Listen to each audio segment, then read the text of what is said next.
اور کرنول میں محکمہ پولیس کی جانب سے علماء کرام، امام اور مؤذنین کے لیے کورونا سے متعلق شعور بیداری پروگرام کا انعقاد کیا گیا۔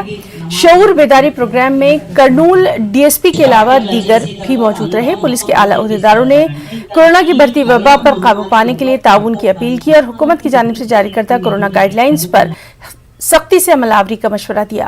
پولیس عہدیداروں نے کہا کہ کورونا کی بڑھتی وبا کے پیش نظر ریاست بھر میں رات کا کرفیو نافذ کر دیا گیا ہے۔ شہر قاضی مفتی عبدالسلام نے حکومت کی جانب سے جاری کردہ قوانین پر عمل آوری کرنے کی عوام سے اپیل کی ہے۔ حکومت کے سامنے، پولیس والوں کے سامنے ہم سب مسلمان مل کر کچھ مطالبے رکھے۔ ان میں سے رات کی کرفیو کے متعلق تھا۔ رات کی کرفیو میں 2 گھنٹوں کے کم و بیشی کرایا گیا۔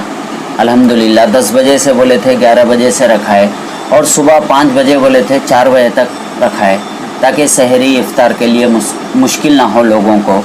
تو اس طرح کا یہ، اور پولیس والوں کی طرف سے کچھ ہدایت ہمیں دی گئی، ہمیں مطلب سارے کرنول کے لوگوں کے لیے، کہ ہر مسجد میں ہر بندہ ماسک لگا کے آئیں، بغیر ماسک کے نماز کو نہ آئیں، جتنا ہو سکے سماجی دوری کو قائم کرتے ہوئے